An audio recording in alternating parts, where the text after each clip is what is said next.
Звездец, община Малко Търново, област Бургас. Представяме тук плетива и манов мед, който се произвежда в Странджа планина. Характерно този мед е за Странджа планина. Плетивата се занимаваме от доста време. Една година сега, ноември месец, ще навършиме. Работим по една програма. Програмата е за подпомагане на малкия бизнес в микрорайоните, селските райони. Характерно за Странджата, това е овцевъдството. Значи ние имаме материала, вълната, която е основният материал за плетивата. Самият процес започва от стрижене на вълна, до обработката на вълна, до преденето на самата вълна, след това багрене с естествени багрила. Това е много интересно, което всъщност можем да представим тук.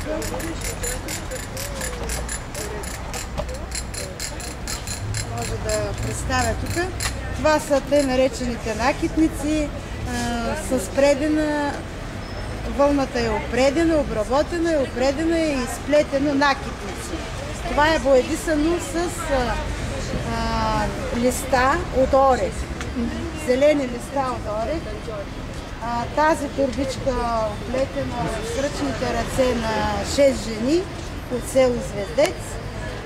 Това е зелено от елшовите листа, които от самото дърво расте край река Велека.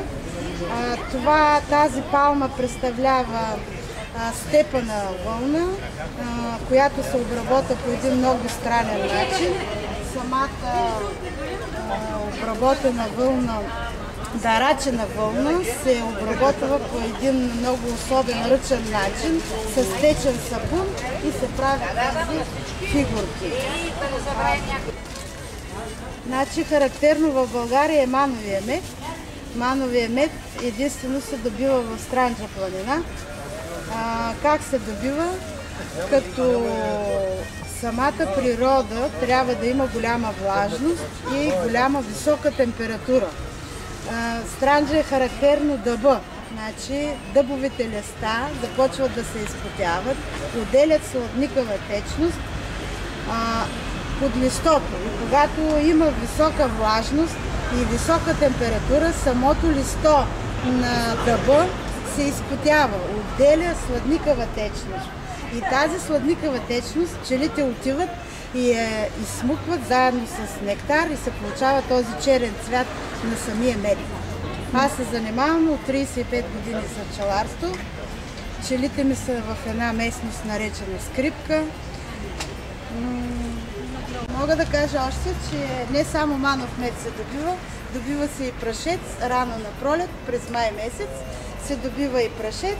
Другите пчелни продукции, това е восъка, използва се във фармахима, използват се също специални такива кутийки, които се събира прашец от пчелите. Прополисът, тъй наречения клей, също е много добро средство за лекуване на рани, на екземи. Пчелно млечице се добива и така нататък. Това са пчелните продукти, но специално основното е мановия. Мановия мед се препоръчва за диабетици, тъй като съдържа много малък процент на захарност, много аминокиселини и много витамини съдържа. Мановия мед се препоръчва основно за сърце, за слабо сърце и за посилване на имунната система. С орехи, с бадеми е много силна храна за имунната система. Просто един отпаднал човек, ако използва мановия мед, се подсилва имунната система. Друго мога да кажа, че за зимно време много се препоръчва мановия мед, тъй като съдържа много витамини, с чай от билки, с мановия мед. Е страхотна храна за човешкия организъм.